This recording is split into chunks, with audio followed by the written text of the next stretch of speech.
감사합니다. 룻기 말씀을 계속해서 강의하고 있는데요. 룻기를 강의한 이유는 룻기에 기록된 말씀이 참 오늘 우리들에게 적합한 말씀이지 않는가 싶은 생각이 들어서 룻기를 강의하고 있습니다. 룻기 2장을 두 단락으로 나누었습니다. 제가 두 단락으로 나눴는데요. 1절부터 13절에 있는 말씀은 룻이 호구지책을 위해서 우연히 보아스 밭에 들어가 이삭을 줍다가 보아스를 만난 이야기고요. 14절부터 23절 마지막 절까지는 절망에 빠져 있었던 나오미와 룻이 보아스라고 하는 사람을 만남으로 인해서 희망을 보게 되었다는 그런 이야기입니다. 이렇게 만남과 희망이라고 하는 주제를 가지고 1절로 13절과 14절로 23절을 나누어서 오늘은 1절로 13절을, 다음 주일은 14절로 23절에 있는 말씀을 설교하도록 그렇게 하겠습니다. 오늘 본문은 등장인물들에 따라서 세 문단으로 또 나눌 수가 있습니다. 1절부터 3절에 있는 말씀을 보면은 룻과 나오미가 대화하는 이야기가 나오고 있고요. 그 다음에 4절로 7절을 보면은 보아스와 사환이 대화하는 이야기가 나와 있습니다. 마지막 8절로 13절을 보면은 보아스와 룻이 대화하는 그런 내용으로 되어 있습니다. 그래서 아주 재미있는 그런 대화체로 되어 있지만 각각 누구와 누가 대화하느냐에 따라서 세 단락으로 우리가 나누어서 엿볼 수가 있습니다. 저는 오늘 본문을 따라가면서 보아스와 룻의 만남을 찬찬히 살펴보고 우리들에게 있어서 수없이 만남과 헤어짐에 노출되어 우리가 살아가고 있는데 우리에게 어떤 만남이 필요한지, 어떤 만남이 중요한지 하는 것들을 살펴보고 하나님의 말씀을 듣도록 하겠습니다. 첫 번째 문단인 1절로 3절을 보면은 1절과 3절에 있는 말씀은 해설자의 해설입니다. 2절은 나오미와 룻의 대화고요. 그래서 해설자의 해설이 1절과 3절에서 2절을 감싸고 있는 그런 구조로 되어 있는 것을 보게 됩니다. 이게 무슨 뭐가 이렇게 중요해서 그걸 또 자꾸 설명하느냐 이렇게 이제 생각하실는지 모르겠습니다만은 고대 히브리 성서라고 한다면은 구약 성경을 가리키는데요. 고대 히브리 문학의 특징입니다. 이게 특징인데요. 앞에서와 뒤에서 괄호로 묶어가지고 가운데 것을 감싸고 있는 그런 형식입니다. 이런 문학적인 장치가 구약 성경에 대단히 많이 나오고 있는데 중요한 의미가 있다고 그렇게 해석을 한 거죠. 그 의미가 뭐냐면 밖에서 감싸고 있는 것보다는 안에 쌓여 있는 것, 말하자면 1절과 3절보다는 2절에 있는 말씀을 강조하고 있다 하는 그런 말씀으로 이해할 수 있겠습니다. 먼저 해설자가 해설하고 있는 1절을 보면 뜬금없이 보아스를 소개하고 있습니다. 1장에서는 보아스가 전혀 나타나고 있지 않죠. 그런데 2장 1절에 들어가면서 보아스를 소개하고 있는데 이것은 이제 2장부터서 보아스가 룻기의 주도적인 인물이라고 하는 것을 보여주고 있습니다. 보아스가 누굴까요? 보아스라고 하는 이름의 뜻은 분명하지가 않습니다. 그 어근을 알아야 의미를 찾을 수 있는데 보아스의 어근이 뭐냐에 대해서 여러 가지 의견이 분분하지만 그러나 그 의미가 무엇인가 하는 것에 대해서는 참 알기가 어렵습니다. 중요한 것은 해설자에 의하면은 보아스가 엘리멜렉의 친족이라고 하는 점입니다. 여기서 친족이라고 하는 단어는 히브리어로 모다라고 하는 단어인데 가까운 자를 가리킵니다. 또는 기업 물을 자를 가리킨다고 해석을 합니다. 보아스가 엘리멜렉의 친족이라고 하는 이 말 자체가 굉장히 중요한 의미를 함축하고 있죠. 말하자면 엘리멜렉이 죽었고 그 두 아들도 죽었는데 엘리멜렉의 친족이 나타난 겁니다. 나오미에게 있어서 상당히 고무적이고 희망적인 이름이 아닐 수 없다. 이렇게 볼 수 있겠죠. 유대 전승에 의하면 보아스는 엘리멜렉의 조카로 그렇게 알려지고 있습니다. 엘리멜렉의 조카이기 때문에 상당히 가까운 친척이었다 하는 것입니다. 또 하나 해설자가 여기서 주목하고 있는 해설자가 우리들에게 보여주고 있는 단어 가운데 하나는 보아스가 유력한 자라고 하는 말입니다. 여기서 유력한 자라고 하는 이 말은 히브리어로 이쉬 기보르 하일이라고 하는 말인데 군사적인 용어입니다. 군사적인 용어로서 용감한 전사라고 하는 뜻을 가지고 있습니다. 이게 용감한 전사라고 하는 이 말이 보아스에게 적용됐다라고 했을 때 군인을 가리키는 말은 아니죠. 경제력이 있는 사람, 재력이 있는 사람을 은유적으로 표현하고 있는 겁니다. 말하자면 능력 있는 사람이라고 하는 뜻이죠. 능력 있는 사람이라고 하는 겁니다. 마을의 유지라고 하는 얘기예요. 베들레헴의 유지다. 이렇게 우리가 생각할 수가 있겠습니다. 그러면 룻은 누굴까요? 해설자에 의하면 모압 여인이라고 그렇게 말하고 있습니다.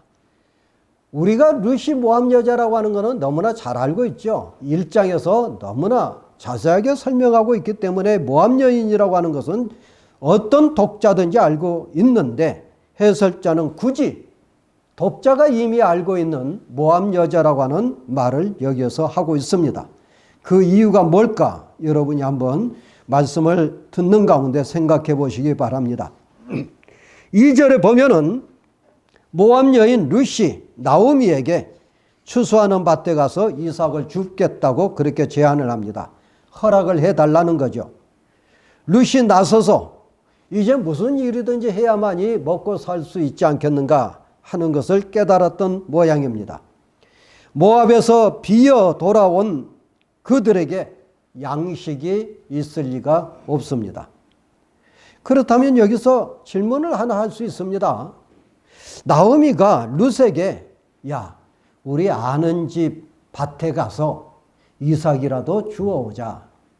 이렇게 먼저 말을 할 수도 있었을 텐데 성경은 그렇게 기록해 주고 있지 않습니다. 왜 나오미가 룻에게 밭에 가서 이삭을 줍자고 그렇게 말하지 않았는지 우리는 알 수 없습니다. 왜 룻이 먼저 나오미에게 밭에 가서 이삭을 줍자고 하는 것인지 하는 것도 성경은 분명히 언급하고 있지 않습니다. 그러나 짐작컨대 나오미에게 있어서는 노동력이 없고 룻에게는 노동력이 있다는 것을 간접적으로 보여주고 있는 대목이 아닌가 싶습니다. 나오미는 늙었다는 거죠. 그리고 어쩌면은 병들었을 수도 있겠습니다. 반면에 룻은 젊다는 거죠. 노동력이 있다는 겁니다. 그래서 나오미가 침묵하고 있을 때 룻이 밭에 가서 이삭이라도 줍겠다고 그렇게 제안하고 있지 않는가 싶습니다. 문제는 룻의 말을 보면은 가정법이 있습니다. 만일 누구에게 은혜를 입으면 이런 말이에요. 누구에게 은혜를 입으면 모세 율법에 의하면은 추수할 때에 추수꾼이 이삭을 줍지 말도록 그렇게 했습니다. 이삭은 그대로 남겨둬라 하는 거죠. 나그네와 고아와 과부들로 하여금 이삭을 주어서 생계를 잇게 해야 하기 때문에 이삭을 줍지 말라고 하는 겁니다. 일종의 사회보장 제도라고 할 수가 있습니다. 하지만은 이스라엘 백성들이 가나안 땅에 들어가서 정착한 이후에 사실상 이 법을 무시하고 말았습니다. 왜 그랬을까요? 인간의 탐욕 때문이죠. 내가 저 떨어진 이삭을 다 주워가면은 한 대빵 이상 될 텐데 그것을 왜 내가 그대로 떨어뜨리고 가? 이런 생각에서 살이 사욕 때문에 율법을 따르지 않았던 겁니다. 사사기 17장 6절이라든지 18장 1절, 21장 25절을 보면은 당시 사람들은 각기 소견에 옳은 대로 행하였다 하는 말씀을 우리가 읽어볼 수가 있습니다. 자기 생각이 기준이었던 거죠. 그래서 이 법을, 율법을 무시했던 겁니다. 그런데 신기하게도 룻이 이삭을 주워오겠다고 말을 하고 있습니다. 그렇다면 룻은 모세 율법을 알고 있었다는 말이 됩니다. 모압 여인이 모세 율법을 알고 있었다는 거죠. 그래서 아마도 해설자가 모압 여인이라고 하는 말을 굳이 강조하고 있지 않을까 하는 생각을 해봅니다. 그렇지만 문제는 율법을 무시하고 살던 사사시대 당시에 어떤 지주가 룻에게 이삭을 죽게 하겠는가 하는 겁니다. 룻은 모압 여자였습니다. 더더군다나 출애굽 이후에 이스라엘 백성들은 모압 사람들에 대해서 좋은 감정이 없었습니다. 모압 여인에게 이삭을 죽게 할 리가 없었습니다. 그것뿐일까요? 룻은 젊은 여자였습니다. 젊은 여자가 생면부지의 밭에 들어가서 땅에 떨어진 이삭을 주울 때에 어떤 봉변을 당할지 알 수 없었습니다. 성희롱을 당할지 성폭행을 당할지 알 수 없었죠. 아마도 룻이 그것을 몰랐을 리가 없습니다. 알았을 겁니다. 그래서 룻이 하는 말이 만일 누구에게 은혜를 입으면 그를 따라서 이삭을 죽겠나이다. 그렇게 가정법을 쓰고 있는 겁니다. 만일 내가 누구에게 은혜를 입으면 이삭을 주어오겠습니다 하는 말입니다.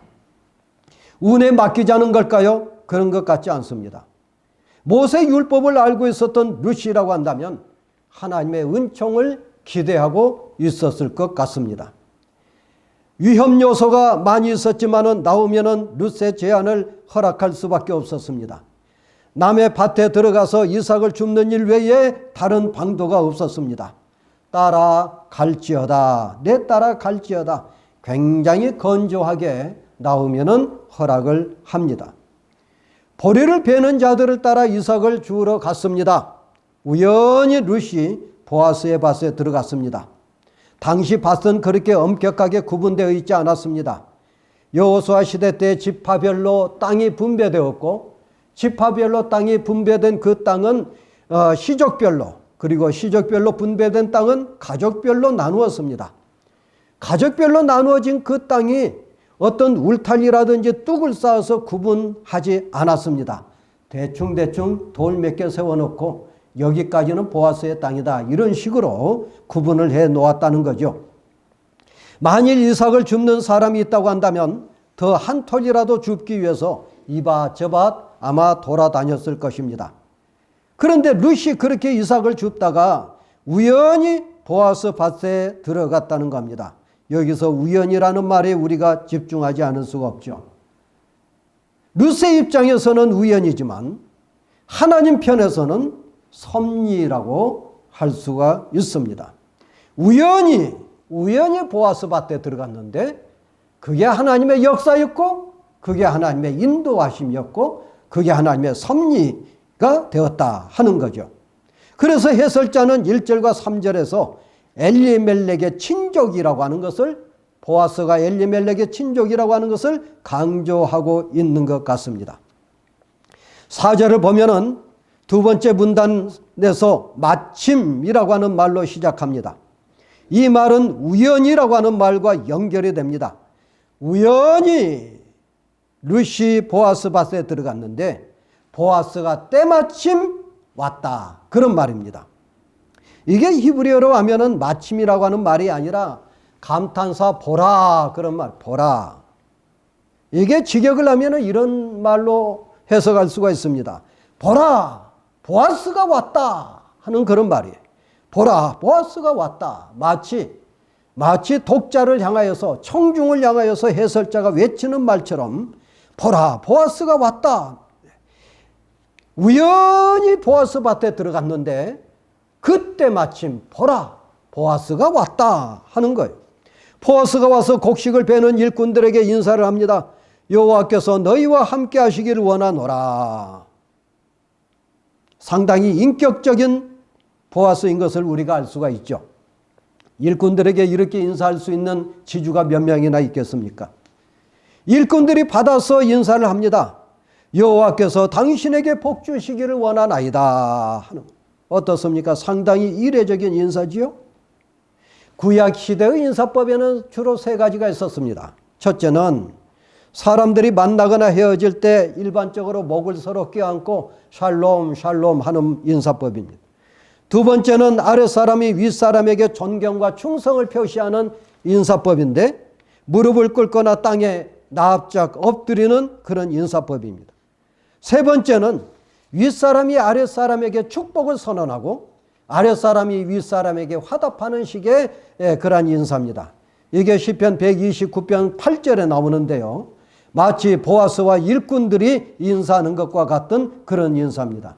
이 인사는 특별히 시편 129편 8절에 보면은 추수가 풍족하게 풍년이 들어가지고 추수를 거둬 들일 때에 그때 지주가 일꾼들에게 인사를 하는 그런 인사로 시편에 기록되어 있는 것을 보게 됩니다. 마찬가지로 보아스도 곡식을 수확하게 하신 하나님께 감사하는 마음으로 일꾼들을 축복하고 추수한 일꾼들 역시 흥에 겨워가지고 보아스에게 화답하는 그러한 인사로 되어 있다 하는 것입니다. 인사를 나누다 보니까 보아스의 눈에 여인이 들어왔습니다. 한 여인이 눈에 들어왔는데 처음 본 여인이었습니다. 베들레헴 여자가 분명히 아니었습니다. 보아스의 눈에 뭔가 꽂혔습니다. 사환에게 물었습니다. 이는 누구의 소녀냐? 당시에는 여인들이 혼인하기 전에는 아버지에게 속하고 혼인한 후에는 남편에게 속한 것으로 그렇게 인식이 되던 때였습니다. 그래서 보아스가 물었던 거죠. 이는 누구의 소녀냐? 문제는 롯은 아버지도 베들레헴에 없고 남편도 죽고 없었다는 겁니다. 누구에게 속한 여자가 아니었습니다.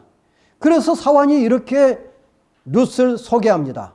이는 나오미와 함께 모압에서 돌아온 모압 소녀인데 모압 여인인 것을 강조하고 있죠. 그의 말이 나로 베는 자를 따라 단 사이에서 이삭을 죽게 하소서 하였고 간청했다는 거죠. 룻이 이삭을 죽겠다는 말을 했다는 겁니다. 그러자 허락했다는 건데요. 아마도 이 사환이 보아스의 인품을 알고 있었기 때문에 낯선 여자가 와서 이삭을 죽겠다고 했을 때 선뜻 허락을 한 것 같습니다. 이렇게 설명을 한 사환이 보아스에게 그간에 있었던 일을 장황하게 덧붙입니다. 아침부터 와서는 잠시 집에서 쉰 외에는 지금까지 계속하는 중이니이다. 룻이 아침에 와가지고 이삭을 줍기 시작하는데 지금까지 움막에서 잠깐 쉬었던 일 외에는 지금까지 계속해서 이삭을 줍고 있습니다 하는 말이에요. 여러분, 룻은 청산 과부가 된 자신의 처지를 비관하지 않았습니다. 나오미에게 낚여서 친정과 고국을 떠나 낯선 땅에 왔다고 한탄하지 않았습니다. 가난한 나오미의 살림 때문에 떼약볕 아래서 이삭을 주어야 하는 현실을 피하지 않았습니다. 룻은 떼약볕을 탓하면서 이삭을 쉬엄쉬엄 주지 아니하고 열심히 주었던 거죠. 왜 그랬을까요? 늙은 시어머니를 공개하기 위해서였던 겁니다. 보아스는 사환으로부터 이런 이야기를 듣고 난 뒤에 귀가 열릴 수밖에 없었습니다. 보아스도 룻에 대한 소문을 몰랐던 것은 아닙니다. 11절 말씀을 보면은 이미 알고 있었던 거죠. 그러나 자기의 눈으로 룻이 시어머니에게 충성한 것을 확인했고 자기 귀로 룻이 불행한 처지를 극복해 가는 것을 듣게 된 겁니다. 관심을 가질 수밖에 없었습니다. 도대체 저 여자가 어떤 여자일까? 보아스가 룻에게 다가갔습니다. 룻을 불러서 말을 건넵니다. 내 딸아. 여기서 딸이라고 하니까 좀 황당합니다마는 구약시대 때 젊은 여자를 어른들이 부를 때에는 딸아 하는 식으로 그렇게 불렀다고 합니다. 이 내 딸아 하는 말은 정다운 표현이지 값싼 동정심의 표현이 아니었습니다. 상대로 하여금 수치심이나 굴욕감을 갖지 않도록 배려한 호칭이라고 생각할 수가 있습니다. 이렇게 내따라 부르고 난 다음에 보아스가 이 룻에게 몇 가지 당부를 합니다. 이삭을 주우러 다른 밭으로 가지 말라 하는 거예요. 이 밭 저 밭 돌아다니다 보면은 더 줍는 것도 아니면서 제지 당하기 일쑤였고 매를 맞고 쫓겨나기도 할 뿐만 아니라 극단적으로는 성희롱이나 성폭행을 당할 수가 있었기 때문에 보아스는 자기 밭에서 땀 흘려 일하는 룻을 지켜주고 싶었던 모양입니다. 둘째는 곡식단을 묶는 여자들과 함께 있어라 하는 말입니다. 성희롱을 당할 수 있는 개연성은 보아스 밭이라고 해서 다를 바가 없었다고 하는 거죠. 못된 일꾼이 젊은 이방 여인을 희롱할 수가 있었습니다. 그럴 때 룻이 얼마나 상처를 받을 수 있겠어요. 그래서 보아스는 룻에게 안심하고 여인들을 따라서 여자 일꾼을 따라서 이삭을 주우라고 당부한 겁니다. 그리고 덧붙이는 말을 합니다. 너를 건드리지 말라고 명령했다 하는 겁니다. 이 말을 룻에 대한 보아스의 흑심이라고 평가절하할 필요는 없습니다. 보아스가 룻을 성적 대상으로 여겼다고 한다면 지방에서 권력과 재력을 가진 보아스가 못할 일이 없었기 때문에 굳이 그렇게 말할 필요가 없었겠지요. 보아스는 나오미의 며느리였던 룻이 안전하게 이삭을 주워가도록 배려하고 있는 겁니다. 9절에 보면은 또 부탁을 합니다. 목이 마르면 하인들이 마을에서 길어온 물을 마시라. 우리나라는 삼천리 금소강산이죠. 어디든지 물이 납니다. 팔레스타인은 그렇지 않습니다. 하천은 건천입니다. 지하수는 몇 군데밖에 없습니다. 우물이 한정되어 있습니다. 물이 엄청 귀합니다. 일꾼들이 들 일을 하려면 성읍에서 물을 길러와야 했습니다. 보아스의 일꾼들도 마찬가지였습니다. 그 소중한 물을 룻에게 마시도록 특권을 준 겁니다. 룻은 지주 어른이 자신을 이렇게 대우하리라고 하는 것은 꿈에도 생각하지 못했습니다. 그저 쫓겨나지 않고 먹을 만큼만 이삭을 주울 수 있었다면 감사할 일이라고 생각했을 겁니다. 그런데 생각하지 못한 대우를 받았습니다. 룻은 감격했습니다. 보아스 앞에 엎드렸습니다. 연신 이마를 땅에 대고 머리를 조아렸습니다. 당시 하나님이나 임금 앞에서 할 수 있는 태도였습니다. 깍듯이 존경을 담아서 예를 갖추고 이렇게 말을 합니다. 나는 이방 여인이거늘 당신이 어찌하여 내게 은혜를 베푸시며 나를 돌보시나이까. 보아스는 자신이 그렇게 룻을 대우한 이유를 두 가지로 설명을 합니다. 첫째는 내 남편이 죽은 후로 내 시어머니에게 행한 모든 것이 나에게 알려졌다. 지난주에 제가 말씀을 드렸습니다마는 나오미가 룻에게 너의 동서를 따라 돌아가 할 때에 오르바를 가리켜서 그렇게 말을 했지요. 내 동서는 그의 백성과 그의 신들에게 돌아가나니. 모압 백성과 모압의 신들을 오르바의 백성과 오르바의 신들이라고 말을 하고 룻의 백성과 룻의 신들이라고 그렇게 표현하지 않았던 겁니다.